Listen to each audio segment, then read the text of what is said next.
President Lee Jae-myung will make a two-day visit to Japan's Nara prefecture early next week for summit talks with Japanese Prime Minister Takaichi to discuss ways to tighten Seoul-Tokyo relations.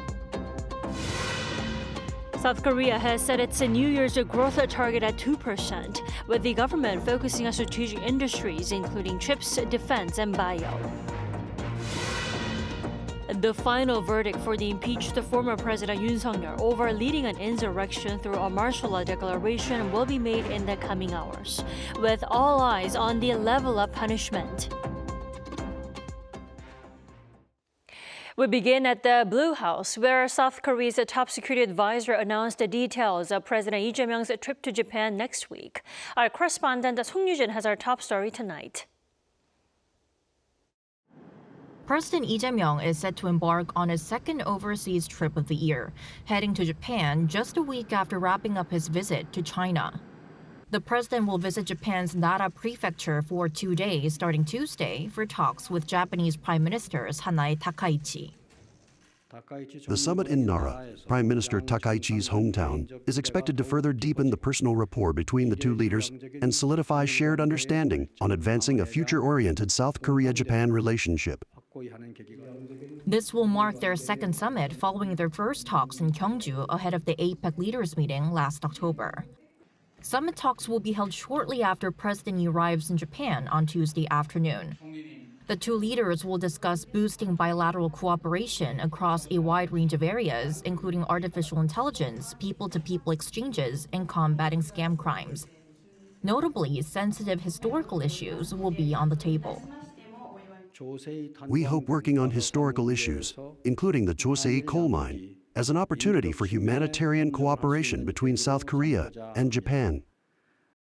The site of the mine, where more than 100 forcibly mobilized Korean laborers were killed in a flooding accident in 1942, has been drawing attention following efforts to recover the remains of the victims. Regional and global issues, including the situation on the Korean peninsula, will also be on the agenda. Regarding the possibility of discussions on China-Japan tensions following Prime Minister Takaichi's remarks on Taiwan, the National Security Advisor said such topics are often raised when leaders discuss regional affairs, adding that similar issues were addressed during President Lee's summit with Chinese President Xi Jinping. The summit will be followed by a joint press briefing and a dinner.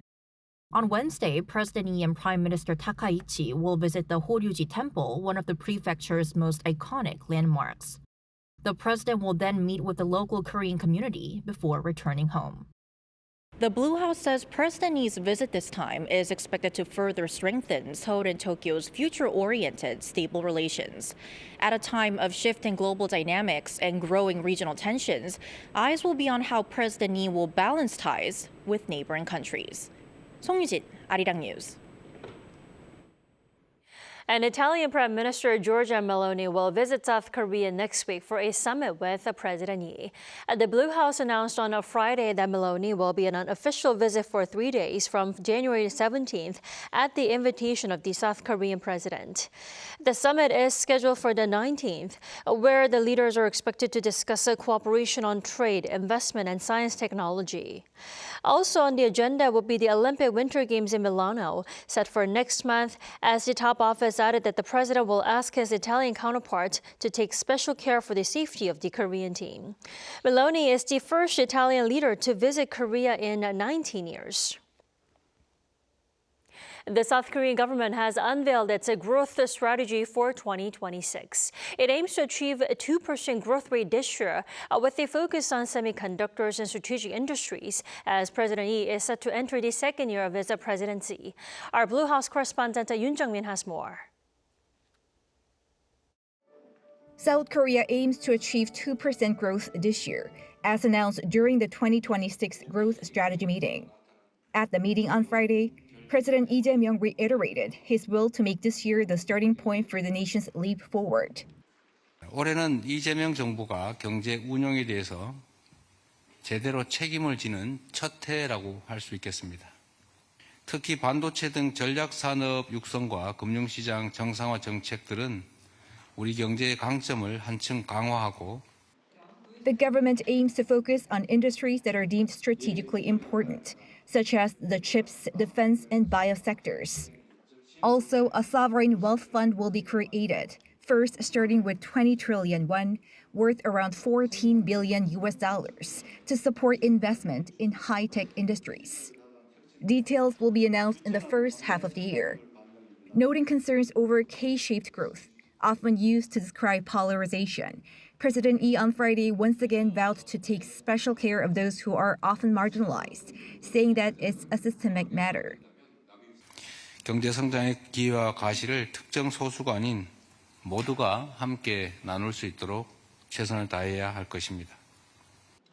He put particular emphasis on young job seekers, instructing his officials to use their imaginations to draw policies that can actually help them. 고용 절벽에 내몰린 우리 청년들의 현실을 국가적 위기로 엄중하게 인식하고 국가 역량을 총동원한 특단의 대책을 마련해야 할 것입니다. Invited to the meeting at the Blue House were CEOs from various sectors, including AI semiconductor startups. We are facing the introduction of 260,000 NVIDIA GPUs. We're taking the situation as a sailor facing a typhoon does. I sincerely ask the government for support with large-scale demonstrations of AI chip use. Friday's discussion also included ways to reduce industrial accidents and help support small business owners. Yoon Jung-min, Arirang News. Industry Minister Kim Jong-kwon met with AMCHAM CEO James Kim and senior executives from global companies to discuss industrial cooperation and Korea's investment environment. Our Park Junan was there. Minister of Trade, Industry and Resources Kim Jong-kwon engaged in an exclusive high-level closed-door roundtable with the American Chamber of Commerce in Korea on Friday at the government complex in Seoul. The meeting brought together the host, AMCHAM Chairman and CEO James Kim, and senior executives from leading global companies in key sectors, including semiconductor equipment, energy, pharmaceuticals and biohealth, automobiles, steel and materials, and financial services. Minister Kim said the successful tariff negotiations and sustained U.S. investment in Korea demonstrate the reciprocal and mutually beneficial nature of the two countries' investment relationship. One of my most important responsibilities is to ensure that companies here are not treated any worse than Korean firms when doing business in Korea. I look forward to your continued and active investment across a wide range of sectors, including AI data centers, semiconductors, and biotechnology. AMCHAM CEO James Kim praised South Korea's successful tariffs negotiation with the U.S. and applauded Korean companies that swept nearly 60% of innovative awards at the Consumer Electronics Show, CES. At a time when rapid advances in AI and shifting geopolitical dynamics are reshaping the global landscape, the partnership between Korea and the U.S. remains more important than ever in promoting economic security and sustainable growth. The AMCHAM leaders here today represent leading companies at the forefront of U.S.-Korea cooperation, and they are ready to share practical, actionable recommendations on how we can unlock Korea's full potential as a regional hub. Friday's closed-door roundtable also addressed the views of industry players on regulatory streamlining, item-specific tariffs, and incentives for foreign investment. Participants shared first-hand perspectives on key policy challenges, including regulatory clarification, greater predictability for investors, and stronger cooperation in emerging and advanced industries. Park Junan, Arirang News. We now turn to the growing intersection of technology and well-being. At CES 2026, digital health has emerged as the second most awarded category, proving that AI is doing more than just driving cars. It's reshaping how we diagnose, treat, and even groom ourselves. Our Kim Do-yeon follows this report from Las Vegas. I slip on a head cover, lie down, and place my head into this compact unit. Parts adjust to study my position, and once it closes, it begins scanning. It isn't a massage machine. This machine provides brain imaging comparable to an MRI in under 2 minutes. Right now, the gray mask means that you're healthy. Okay. This is Tiposi, a CES 2026 Innovation Honoree for Artificial Intelligence.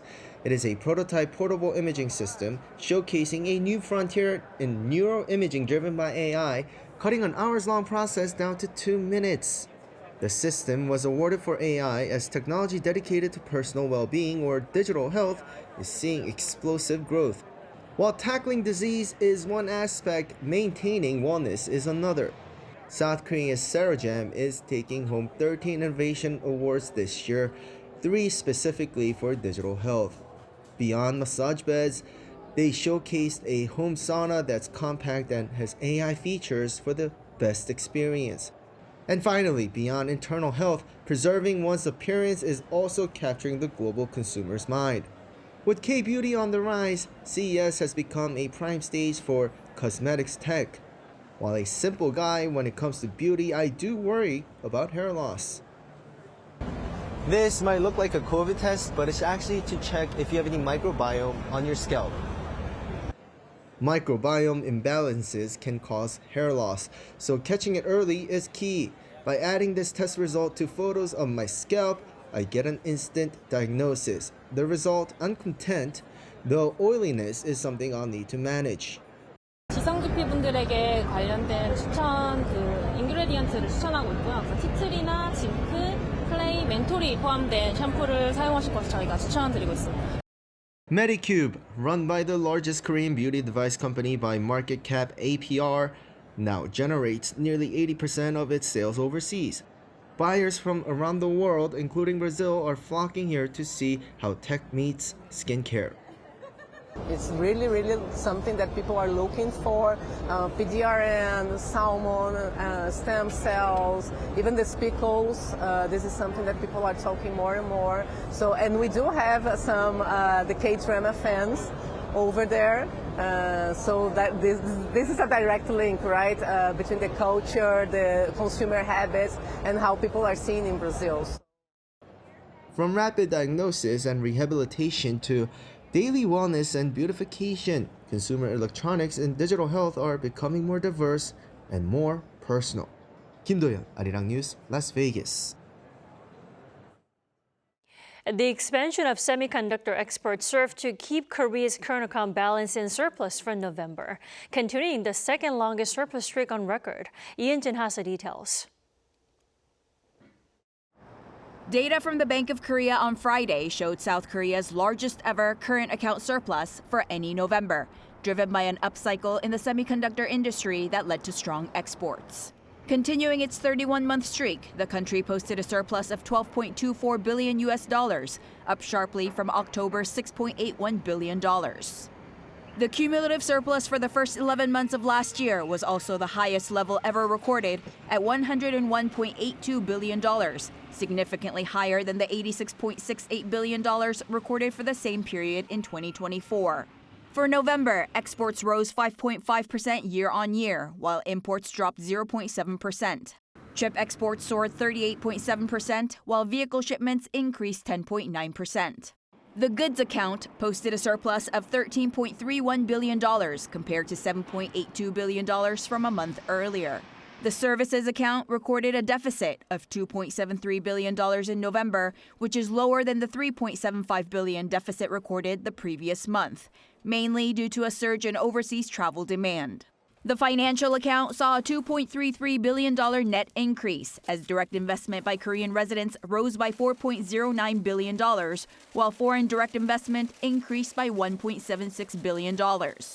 During a press briefing, a BOK official said that given the marked expansion in the trade surplus in December, they expect the yearly current account surplus of 2025 to reach the $115 billion level, which means the projected figure would become the largest on record, surpassing the previous one of $105.12 billion in 2015.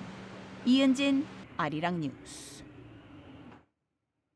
Now, in other news, all eyes are on the level of punishment former President Yoon Suk Yeol will face as he attends the final hearing of his trial for insurrection today. Our Kim Bo-kyung has the latest. In the same courtroom in which ex-presidents were tried in the past, former President Yoon Suk Yeol attended the final hearing of the insurrection trial. The hearing began at the Seoul Central District Court around 9:20 a.m. on Friday, 40 minutes earlier than the original schedule, presided over by Chief Judge Ji Ki-yeon. The early start was because the session is expected to be a long one, with the final hearing for 7 other defendants taking place as well. These include former Defense Minister Kim Yong-hyun, former National Police Agency Chief Jo Ji-ho, and 5 others who are accused of playing a key role in the insurrection involving the botched martial law declaration. The final hearing usually consists of the prosecution's final argument and sentencing demand, followed by the closing arguments of the defendant's lawyer and the defendant's final statement, and so the proceedings are expected to end late Friday night. Former President Yoon was indicted on charges of leading an insurrection through his declaration of martial law.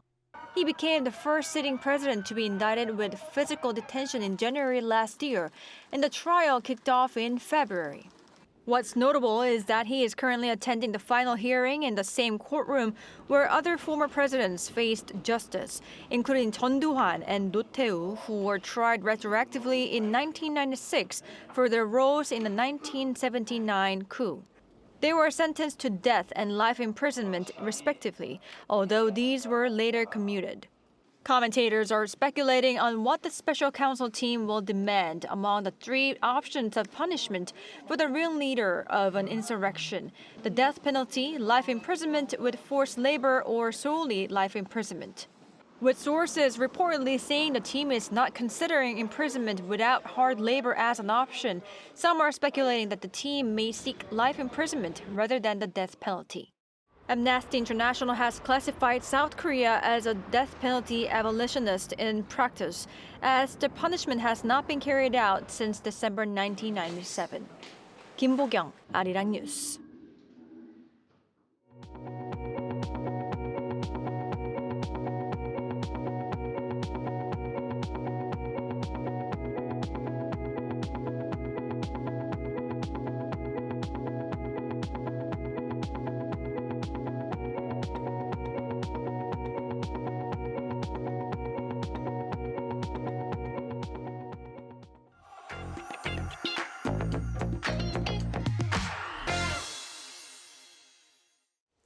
A sweet cookie dubbed Tujongku is taking the country by storm, pushing customers to line up outside cafes before opening time to compete for a chance to taste the hard-to-get dessert. For more on this dessert trend, we turn to our culture correspondent, Park Konu. Happy Friday, Konu. Happy Friday, Tammy, and it's a sweet one. I'm excited for it. Tell us, what is it about? Yes, so as you mentioned, the trending dessert Tujongku, which is shortened from Dubai 쫀득 cookie. In English, that would be Dubai chewy cookie.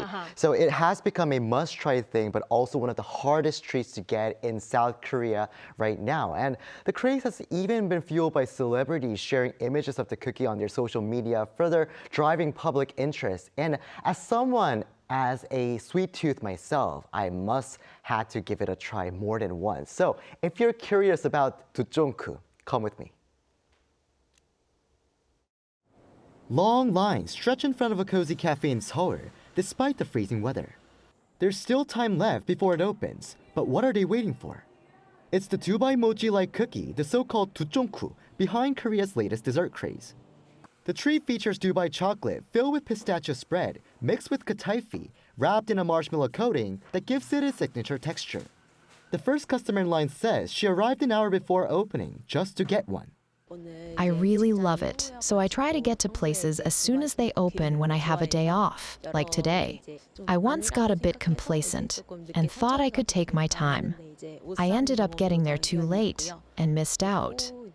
But even for those who arrive early, buying as much as they want isn't an option, as strict per-person limits are in place due to high demand. And in just 20 minutes, it's all sold out, leaving many customers empty-handed. It was a little less disappointing. as they had other similar options. I think I'll either look for other places on social media, or, since it's hard to buy, maybe I'll try making it myself. This ducheonku was ridiculously hard for me to get, but I have it here with me now finally, so I must give it a try.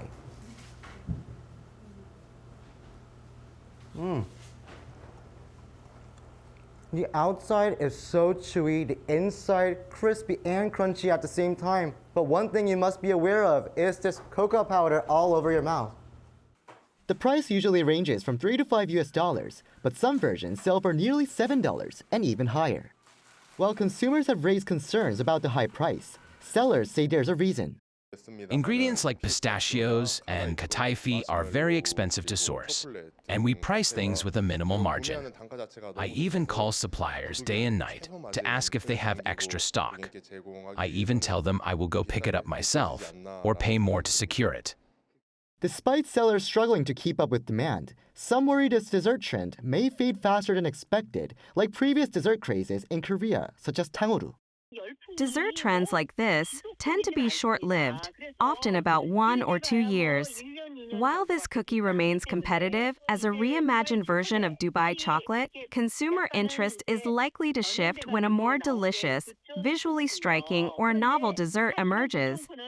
She added that for this reason, it will be crucial for business owners to carefully consider their decisions before starting any related businesses. Now, Kanu, as far as I remember, this is a pretty fresh trend. I'm wondering where it all started to begin with. So I was wondering the same thing, and I got to find out that the original was made from Mont Cookie, a company credited with creating this dessert. And there I got a first-hand look at how the cookies are made, and even took part in the process myself, rolling the cookie dough into balls. And the company's CEO says the idea was to create a trendy dessert by combining their already popular chewy cookie with Dubai chocolate, which had previously gone viral. We wanted the rich, nutty flavor and the crisp texture from the kataifi to be inside the cookie. While many Korean people love food that is crispy on the outside and soft on the inside, we decided to do the opposite, thinking that the contrast could feel fresh. Due to its soaring popularity, he shared that sales have surged around 10,000% in 2025 compared to the previous year. He added that the company is planning to open pop-up stores overseas, raising the possibility of exporting the product in the near future. And that would be especially exciting, as it would be the case of reverse exports of Dubai chocolate, reimagined in Korea and sent back to the global market. And I hear due to its popularity, these desserts are also trending across the retail sales industry here in South Korea, right? Correct. So, and that's especially visible among convenience store franchises across the country. And to find out more how popular these items have become, I spoke with an industry insider. Last month, sales of Dubai chocolate-related products more than tripled compared to the previous year. And since its launch, our flagship Dubai dessert item has sold around 1.8 million units cumulatively. She added that more related desserts, including Dubai towel-shaped cake, are set to be released down the road. And as the trend continues, mobile apps are even updating real-time maps showing where consumers can find and purchase ducheonku. And at the same time, there are so-called waiting part-time jobs where people line up on behalf of others are also emerging. And experts note that while such practices are not illegal in themselves, they can become problematic if store owners explicitly prohibit the line-standing services. So I hope our viewers are aware of that. I hope this dessert becomes more accessible to everyone to enjoy. Kanu, thanks for coming in tonight. All right. Thank you, Dami.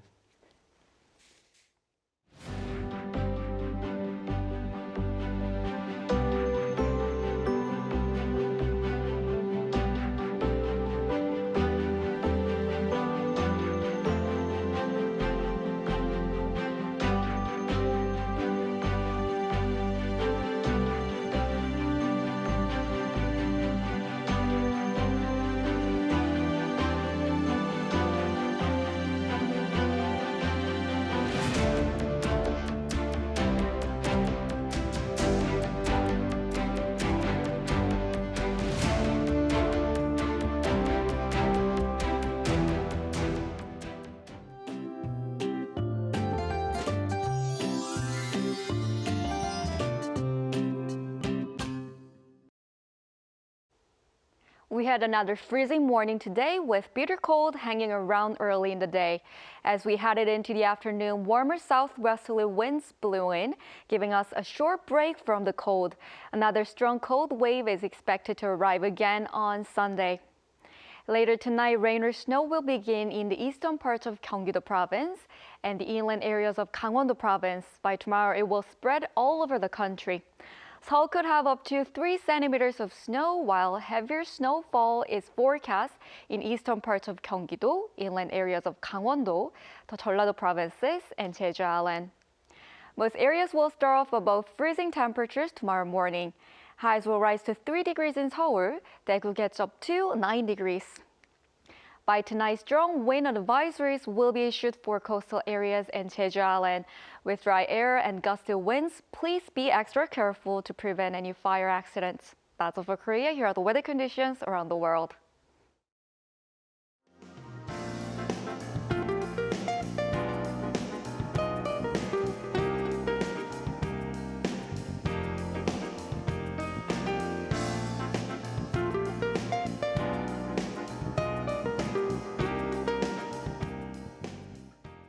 That is all we have for tonight. I'm Kim Dami. From all of us here at Arirang, thanks for watching and good night.